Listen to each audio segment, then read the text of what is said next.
Hey, how are you? Hey, I am doing okay. I mentioned the last couple of episodes that I had a cold. I am finally over the cold. I feel like myself again, but I've infected the rest of my family and they're all down and Oh, out. So, this is my least favorite thing about colds is when you start passing them around and what should have been a very brief experience becomes this like season long lingering malaise. It's just so frustrating. oh my gosh. Well, and it made even worse with this particular cold because I was down for 13 days with this cold.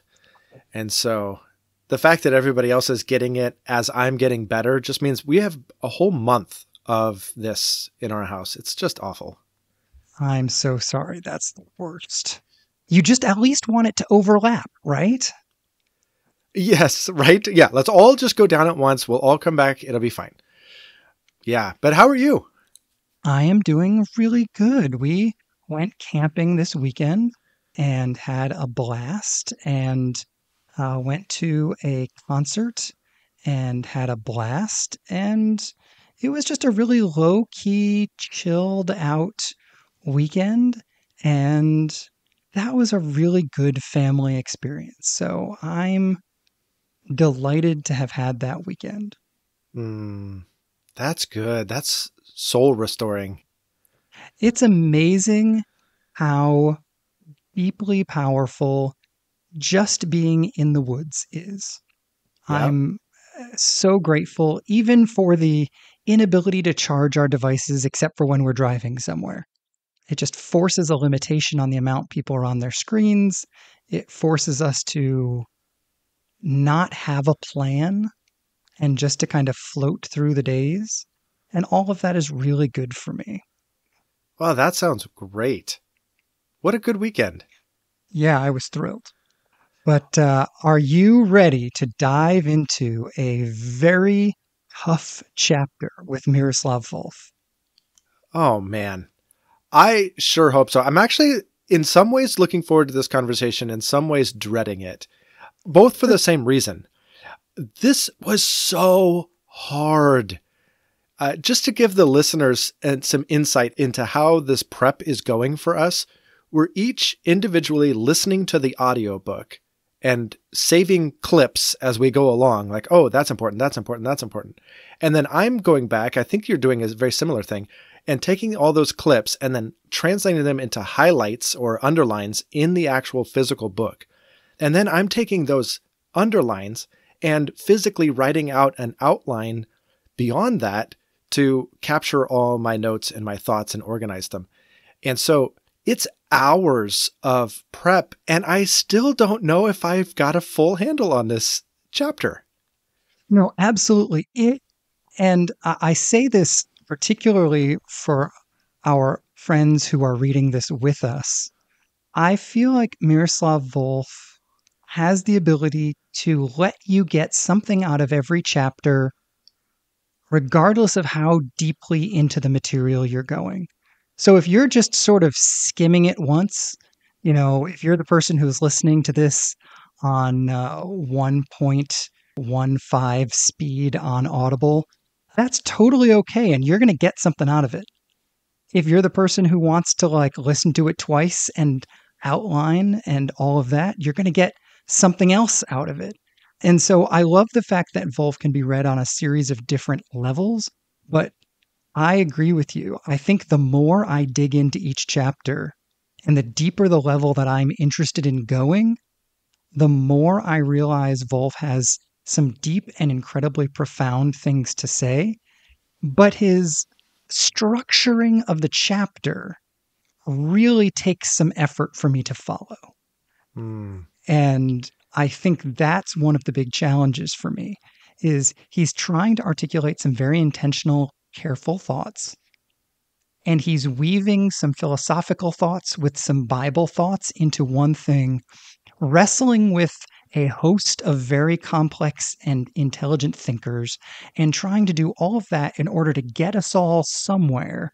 And that is just a heady, heady journey. Yes. So if I zoom way out, and if I just take a look at the whole landscape of this chapter, I would say, so he's titled this chapter Exclusion.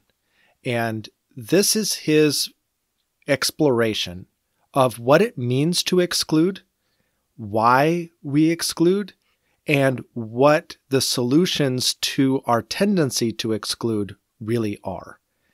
And rather than talk about this on a systems level, which he occasionally does, but primarily he's really concerned with what's going on within me, what's going on within the self that motivates and perpetuates this tendency to exclude the quote other.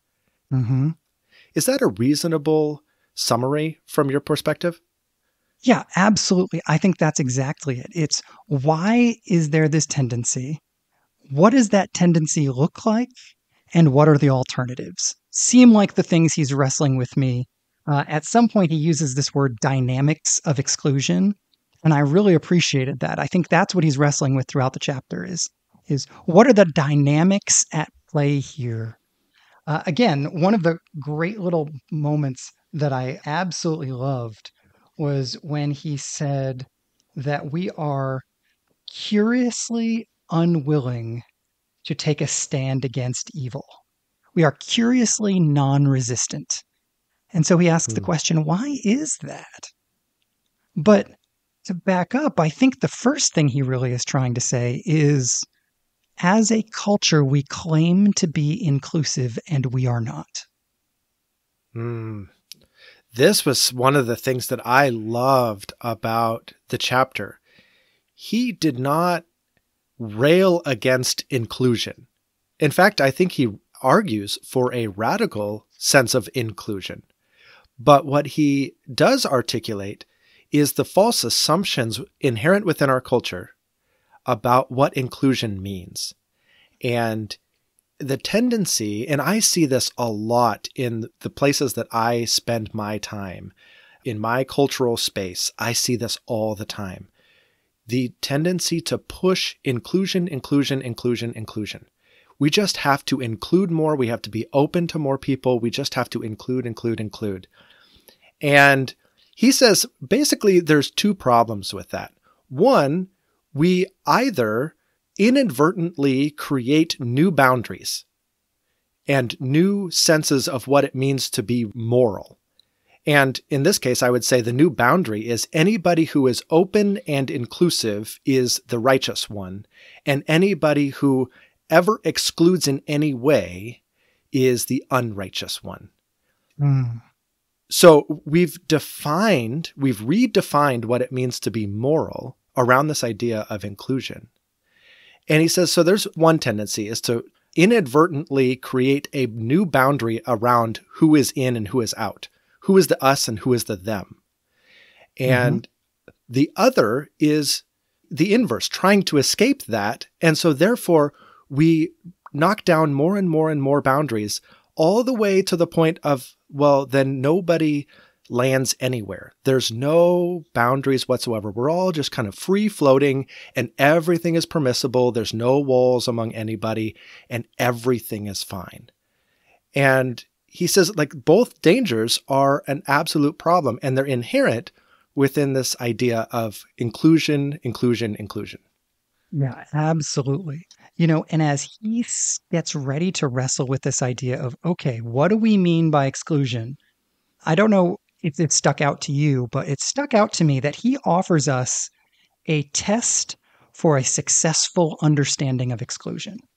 He says that any understanding of exclusion must, number one, allow us to call exclusion evil, and number two, must allow us to see the exclusionary tendencies within ourselves. Yes. And so I'm curious to hold on to that as we wrestle through the rest of what he said to see if what he offers us actually lives up to that test. I completely agree. And so to reiterate that test, and I think it's a great litmus test for whether or not he's successful in this chapter. So that test is, one, we have to be able to name evil and name exclusion and all of the exclusionary practices as evil. So in other words, we have to land somewhere. There have to be some boundaries.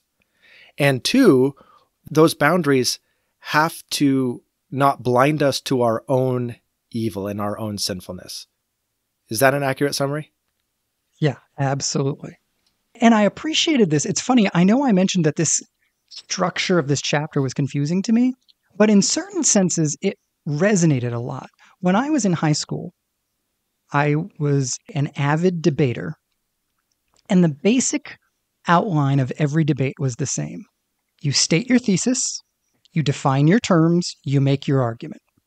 And I feel like that's the thesis. And then he goes into this, what feels to me like a good solid quarter of the chapter, in which he wants to define some terms that could all very easily get lumped into the exclusion bucket.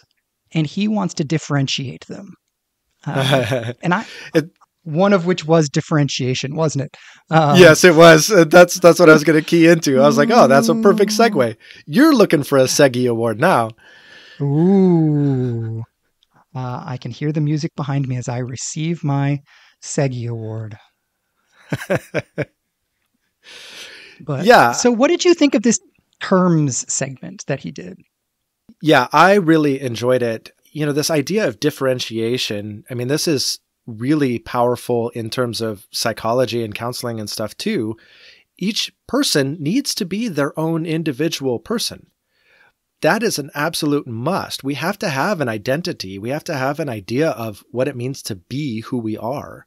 So the self is important, but the self can never be removed from an interdependence with other people.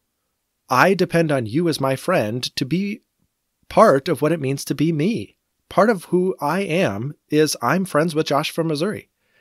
Part of who I am is I am Shelly's husband. I am my kid's dad. All of these things, these relationships. So we need the other. And so there is this idea of differentiation. I am me, but I am me in relation to others. And that's differentiation, not exclusion. Exactly. Yeah. And so I love how he uses that to then jump into sort of what exclusion is. Exclusion then is either A, cutting the bonds that exist between us. So I'm trying to kind of reject you, or I'm trying to exist independently of you, or it's the erasure of the separation, right? You can only exist if I absorb you. Right. I just thought that was a really interesting way of saying, okay, we've got to understand that differentiation is important and different from exclusion, but it gives us a basis for identifying what exclusion actually is. Yes. And then he introduces a term that our society is really uncomfortable with, and it's this idea of judgment. And this is the wherewithal to call evil, evil wherever you find it. And he spends a lot of time uncovering our own self-deception in this regard and our tendency to see evil only in somebody else and not within ourselves, or to start labeling things as good or evil based on our preferences rather than some objective standard. But this idea of judgment still plays a role, and we have to be able to name evil wherever it is.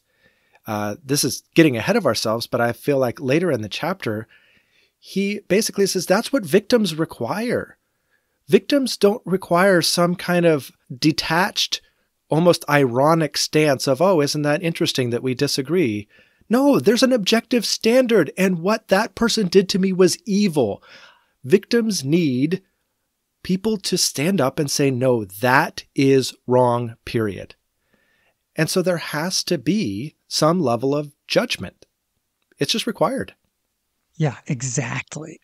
And as he wrestles with these three things, differentiation on the one hand, judgment on the other hand, and exclusion as sort of the warped middle ground between the two almost.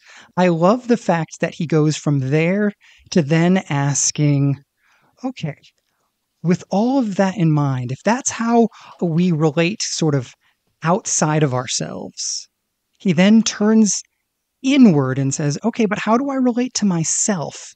And he raises this idea of the centered self. And I was really curious as you were reading what you thought about that idea.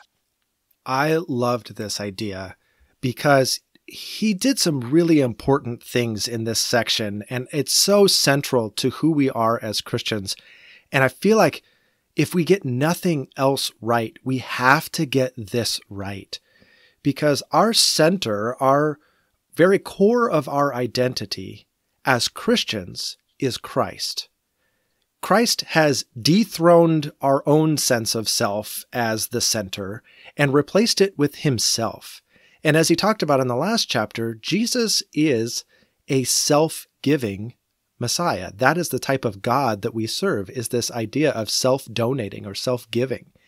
And now that we have placed Christ as our center, we live out of his central identity. And he says this on page 65, which I just love. The result of this is our new center opens the self up. It makes it capable and willing to give itself for others and to receive others in itself. Mm-hmm. I highlighted the exact same thing. Yeah, because only the self-giving love of Jesus makes that possible for us. Yeah, the fact that, again, this is the decentered center, right? I just love this idea. My identity is no longer the center of my sense of being. That is a really profound idea. It's not that I don't have a sense of being. He uses the word erased. It's not that my sense of self is erased. It simply isn't the center of all that I am or do. Something else has become the center of all I am and all I do. And I think that's brilliant, because if I am not the center of my own sense of self, if someone disagrees with me, I can view that sort of objectively. If someone takes a different stance than I do or comes against me in opposition to where I stand on something, I can sort of look at that objectively as if it were happening to somebody else. And I think there is something really powerful about that. Not to say Yeah. this is easy, by the way, or that I have mastered this. I'm not trying to claim success here. I'm just observing, I think, the practical outcomes of what he's talking about and what it offers us that almost nothing else could possibly offer. Right. And I love that he qualified this a couple of pages later, because he so boldly says this. Speaking of Jesus, he said, he was no prophet of inclusion, which is awesome, because I think we get to this point and we say, oh, so the self-giving love of Jesus becomes our new center. And out of that, we are able to include others. We're able to self-donate for others. And that's who we become. So our society was right all along. It's just Jesus makes inclusion possible. So inclusion is still the answer. We just have to do it with a little bit of Jesus. And I love how he goes on here. He says he was no prophet of inclusion, but he goes on to make the point that it's not like Jesus just included everyone. Yes, he scandalously allowed anybody to come and have communion with him. But he also, as he says, made the, quote, intolerant demand of repentance and the, quote, condescending offer of forgiveness. This isn't just include. This is, we live by Jesus' rules now, and we have to owe our allegiance to him. That's a demand on us. Absolutely. Well, and I love the way he sets side by side two options that we have as sort of religious people. One being the purity option, where we are trying to be defenders of purity. And then the other option, which he calls solidarity in sin. I just loved this, that his claim is that if we try to be defenders of purity, we will either try to eliminate what is evil in others rather than focusing on ourselves, Or we will try to assimilate the evil. We'll try to make those people like us, again, missing the evil in ourselves. Or we will abandon the evil. We'll sort of ignore it or ghettoize it, using language to sort of minimize it, and again, building ourselves up. His overall argument is that if you try to defend purity, what you end up defending is your purity. Whereas if you embrace the grace of Jesus, you get to enter into a solidarity in sin that acknowledges victims and perpetrators have all sinned. You and I have both sinned. My group and your group, everybody has sinned. And not only that, but even if I am watching a conflict, even if I'm watching you, two other people sinning, as an activist or an onlooker, even I have sinned. So the sin is pervasive. And therefore, I get to stand in this place of solidarity in sin. We all stand together, not because our sins are equal, but because we are all tainted by sin, far more than we recognize. Yeah, I actually wanted to ask you about that last part. I love this idea of solidarity in sin and that we all come at this from a broken place. We all come at this with blood on our hands. None of us show up to the fight, even observers. None of us show up to the fight without some guilt. But I wanted to ask you about this idea of not all sins being equal. I have heard sermon after sermon after sermon that says a sin is a sin is a sin. It's all evil. It's all sinful. God doesn't rank sins. But Volf very unapologetically says, no. Sin might be sin, but we can't ever pretend that sins are equal. What was your thought on that? No, I really appreciated this. I wish he had argued for it more, but I absolutely appreciate this. First of all, because I think that equal is a silly concept here. We're trying to compare things that aren't comparable as if all sin is sort of like if there's like a radon reader that the meter on it kind of starts at 0 and goes up to 100. And if you get close to the right, it might hit 15 in one spot and 35 in another spot and 65 in another spot, as if fundamentally what we're talking about when we talk about sin is how much of it is present. I think what's far more important to ask is how much has the original thing that was here been corrupted by the sin that is present? And so you're not comparing one sin to another as if I were supposed to compare the damage done to this painting compared to the damage done to that sculpture. I'm comparing the damage done to this painting with the original painting, because that's what sin is. It's a corruption. The painting and the sculpture helped a lot in helping me understand what you were saying. I think what you're saying is if you take the original pristine image of what the thing should have been, the way we measure sin or the violation of that painting is how altered is it from the original based on our actions. Yes, as opposed to how altered is it compared to this other thing that is also altered. So if I'm looking at like adultery, I need to compare it to healthy, fulfilling, transformative, monogamous marriage, not lying. And if I'm looking at lying, I need to compare it to the power of the truth spoken in love and gentleness and kindness. I don't need to compare it to whether or not it's the same or different level of corruption compared to murdering somebody. That doesn't make any sense. Yeah, I'll tell you, I appreciate what you're saying. You have to just take the individual thing and evaluate it on its own terms. Mm-hmm. The real world example that comes to mind for me is working at 911. I was just talking about this with somebody the other day. This is like, not a great moment of mine, but, there's some times you hang up a 911 call and you go, dude, I know you're reporting an assault, but I gotta say, if I were there, I'd have done the same thing to you. I don't want to blame the victim. That's not what I mean. I'm saying, like, yes, we need to come and take an assault report from you, but dude, I hope you can also see you own a piece of this. Like, you have some sinfulness and some issues you need to work on too. Absolutely. And it's really Yes. easy to see when you have two third parties, right? You look Mhm. at, okay, you shouldn't have assaulted him and you shouldn't have done all the things that led up to the assault. Okay, great.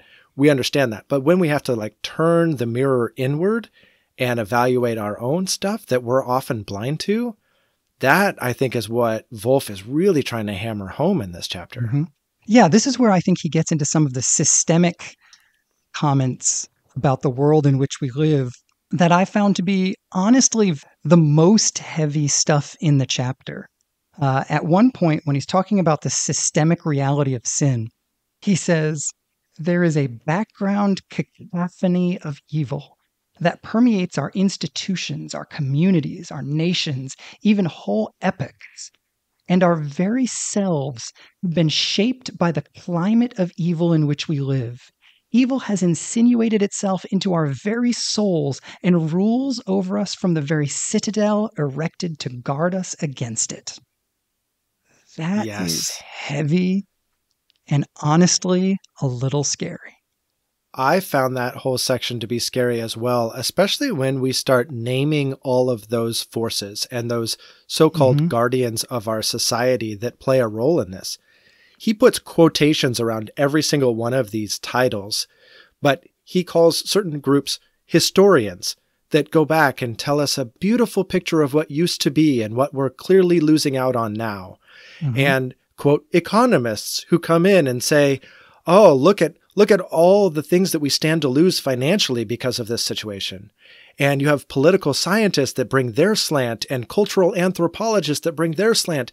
And then you have politicians that like whip this up into a frenzy so everybody gets scared about everything that's happening. And we have to change that. And I'm the only one you can elect in order to change that. And then I thought this was really indicting. He has these Oh, quote unquote priests, yep. these people who give a moral blessing on all of that has been said by all these other people.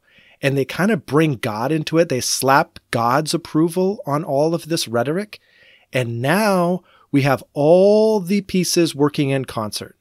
And now the stage is set for exclusion to happen on a massive scale because all of the guardians of our society agree and have added their voices in their own way to say this is who we should exclude. Yeah. Well, and then at some point, the concept of choice becomes less than realistic because we have bought in and bought in and bought in until we have sacrificed our ability to think differently. And I'm not saying Yes. we're not culpable. I'm just saying we're stuck, and that we are stuck because we have participated in systems that blind us. And so we are more culpable than we realize, more sinful than we realize, more sinful than we could possibly realize. Therefore, again, coming back to this earlier idea, desperately needing to stand in the place of solidarity in sin and take the grace approach rather than the purity approach. Because if we take the purity approach, we don't have a leg to stand on. Yeah. And this is where I wanted him to draw his conclusion more starkly. But I believe his solution is Jesus. All right. Not to be too Sunday school answer about it. But I believe his solution is, as we said before, making Jesus the center of our identity and allowing his truth to set the stage for how we operate in the world, both how we view ourselves and how we view the quote other and how we make space for the other. So I think his attempt to resolve this in a way that fits his own standard. Again, his standard was we have to be able to name exclusion as evil because living a non-excluded existence is possible. And whatever standard we adopt cannot blind us to our own sinfulness. And I think that is the model of Christ. Christ said, hey, you have to come to me by saying, I am a sinner in need of grace. You have to submit yourself to me, allow me to become the center. And when I become the center, you will be aware of both your own sinfulness and the sin that exists elsewhere in the world simultaneously. Yeah, I don't know that he goes quite that far, in part because we're only in chapter 3. I don't know that he offers that clear a conclusion. No, I don't think so either. I'm trying to read between the lines of what is there to say I think that's his conclusion. Well, and I don't think he gives that a conclusion yet. I think that's the whole next chapter, right? This is the exclusion chapter. The next chapter is the embrace chapter. Really, it feels to me like on some level, the final conclusion he makes is about what causes exclusion, not how to not cause exclusion. So if I were to summarize the conclusion that I think he makes at the end of the chapter, I think it's this idea of assertiveness versus violence, where he says something to the effect of the formation and negotiation of our identity requires assertiveness. That is to say, we have to draw our own boundaries as we seek to clarify our own identity. But the moment we transgress other people's boundaries in order to establish our own identity, that's where we go from the idea of assertiveness to the idea of violence. And violence is always exclusionary. And then I feel like he drops it in the chapter. That's it. Yeah, and that was my main personal takeaway from all of this, is my own tendency to define myself in such a way that I have to exclude certain others, or I have a conception of what is moral or pure or right or godly. And when other people don't fit that model, or people, I really appreciated this insight that the other, whoever that is for you, they act and behave in ways that you don't want them to. They challenge you. They're either mean, or they're inconsiderate, or they are attacking you, or whatever it is, it doesn't matter. Like, they bother you, and you have to define yourself in such a way that you can make room for the other. And that only comes with Jesus, the self-giving one, at the center. And that to me is my main try to work this into your daily life, please, kind of takeaway. Yeah, and I think that's absolutely my takeaway is very, very similar. It's when I have these moments where I recognize the tendency towards exclusion of any particular group of people or any individual, my first response has to be to look internally and ask, not what does this tell me about them, but what does this tell me about me? Because exclusion tells me about my sense of identity and the ways in which I want to maintain my sense of identity. And I think that's fascinating and really powerful stuff. And I'm really excited, for those of you who are listening to the book with us. This is a 2.5-hour chapter on exclusion. This coming week's chapter on embrace is 3.5 hours. So he has a lot to say on the opposite side of the scales to explore his second half of this image that he's working off of exclusion and embrace. And I'm so interested to hear about both of these ideas, what other people are getting as they read. The whole heart of this is that my identity is formed in relationship to other people as they're forming their identity. What are you seeing in this? I am confident, both in my conversation with Josh from Oregon and the conversation we both look forward to being in with all of you, that we are going to see more in this book as we communicate and talk about it together. So we are really looking forward to you sharing your thoughts about what you think is really important in this chapter. Yeah, by all means. And then if you found this episode or any of our other episodes to be something that would bless somebody else, please feel free to send this along. I would imagine, though, that if I think this conversation is very much embedded in the entirety of this book. And so maybe you want to pass along this series. But at any rate, we invite you to share this with a friend and keep the conversation going. Yeah. We are better together. Exactly. And, maybe listen to this series and read the book with a friend of yours. Meet every week for coffee with somebody and you share your thoughts with them as you're reading it and listening. And you're absolutely right, Josh. We are better together. Well, man, I don't know if you have room in your brain for any other thoughts, but if there's anything else rolling around in there, I would love to know. Josh from Missouri, what else have you been thinking about this week? I have had on my mind the story, I think it's in 2 Samuel 24, where the king is corrected for taking a census. God is simply bothered by the fact that the king counts his people. What's interesting to me about this is that my entire adult life, I have been responsible for counting things. In church, as a number 2 person, I have counted how many people show up church, how many people show up to Bible studies, how many people show up in ministry, how many people are serving, all sorts of things.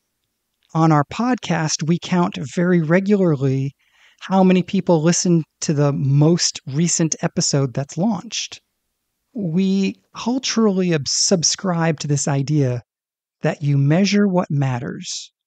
And as I look at this story, and I look at the ways it's read by my American peers, there is a clear effort to justify counting things in general in order to make sure that this is not a forbidding of counting. And as I note how much I like to count stuff and how quick I am to work hard, not to explain what the story says, but what it clearly must not say, I started to wonder, am I working just a little too hard? And I'm asking myself, does it say what I don't want it to say? And should I count less? And I don't have an answer to that. And I'm not trying to prescribe an answer for everybody else. I'm just wrestling with the fact that maybe this is a text that is easy to write off because obviously it couldn't possibly mean that because everybody does that. I love your general question, though. I think it's so important in reading the Bible. If we asked ourselves that question every time we read a text, does this mean what I don't want it to mean? Wow. We would wrestle with the text in a brand new way if we always asked, does this mean what I don't want it to mean? Yeah. And like I said, I don't have an answer, but I think you're right. I think that's the question I want to be asking. And that's all I've got. That's profound. What about you? What have you been thinking about? Well, now I'm thinking about how often I check our podcast stats. But right? Beyond I'll tell you right now, I'm going to ask you about them as soon as we stop recording. So I'm clearly not convinced of anything yet, but I am wrestling with it. But anyway, what are you thinking? Yeah. Well, to answer your question early, we've gone viral. We have 8,000 listeners about every hour. Wow. We're going to be on the Today Show probably next week. Awesome. That's exciting. Well, thank you all of you for sharing. That's a lot of sharing that you're doing. Okay. What am I really thinking about? So I'm reading a book by Sandra Richter, who's an Old Testament scholar that you and I both really love. Mm-hmm. And I picked up her book, Epic of Eden. Have you read this? Ooh, I haven't. It is on my list of eventual reads, but I haven't read it yet. All right. I knew nothing about it other than it was Sandra Richter. And I was like, okay, done. I will listen to this. I will say for every listener out there, this is a wonderful book. It's accessible to literally everybody. She takes the Old Testament story and she just acknowledges straight out of the gate. A lot of Christians don't understand the Old Testament. We don't spend a lot of time reading it. We know a few key Bible stories from the Old Testament, and that's kind of it. We're lost in a world of dates and geography and names and people and events that we really don't grasp. And she just acknowledges that straight out of the gate and just says, let me help put us together. Let's just take it piece by piece. I absolutely think we can all understand this. It's really not that hard in the end. Let me just walk you through it. And man, does she just do a great job of laying out all the things. Like, I don't even want to list the things because it sounds overwhelming to the listener. It's not overwhelming at all. She does such a great job. But by the end of it, you understand geography, you understand history, you understand key names, you understand key dates, you understand the theology of the Old Testament, what it was speaking to. You understand things like covenant, and you understand things like grace and judgment and all of these things. I'm just in awe of taking some really high level, good theology stuff and putting it at the everyday. A high schooler could pick this up and totally dig this book. It's really, really good. I just love what she's doing. For anybody who has an Audible subscription, this is one of the books that is free on Audible if you're a subscriber. Yes, and that's how I'm listening to it. That's awesome. I love her, and this book has been on my must-read list for quite a while, but I haven't gotten there. So I'm excited to know that it is worth the wait. It is. For you with your seminary training and education, a lot of this is going to be review. There's a few things I've picked up that I'm like, oh, I actually didn't know that. But the writing is beautiful. The way she communicates deep theology and history and geography in ways that are just accessible. I'm learning from her style as much as I'm learning from her content. Absolutely. Well, and this is when I have listened to her. First of all, her content has been phenomenal. But second of all, her ability, as you've said already in this conversation, her ability to communicate complicated things in engaging ways. I absolutely work on learning from her style as well as her content, because she is not just a first-rate scholar, but a first-rate communicator as well. And you don't get both of those every time. No, for sure. Well, from the heights of scholarship to the depths of, what do you say? Banality? Is that how you usually say banality? This? Yeah, maybe. That sounds like something I would say. Triviality? Well, unimportantness? Banality is certainly all of those things. But at least we're in keeping with this season today as we launch into today's Which Josh question. Today's Which Josh question is, which Josh hates candy corn? Oh, that's so me. I detest candy corn. Oh, there was a meme that went around a while back. I just love 3 steps to eating candy corn. 1, open the package. 2, dump the contents into the trash. 3, eat a Reese's. And I'm like, yes, that's exactly it. So yes, I hate candy corn, but my kids love to pester me with that. And they try, like every Halloween, it's like a contest to see who can distract dad with his mouth open for just 3 seconds. And I can shove a candy corn in his mouth. That's the little game they play. And it's pretty torturous. That's hilarious. Hey, every family needs a game. And that's a perfect Yeah, so if you've got a good one, tell me. Or more likely, tell his kids so they'll stop doing that. Right. But, oh man. Well, are we on for next week? You know, as long as I can get through the chapter, yes. Yeah, absolutely. Man, this has been heady. Perfect. All right. Well, I am so glad I get to debrief it with you, because I think we are both getting a lot more out of it that way. I 100% agree. So until next week, have a good one. All right. Talk to you later. Bye.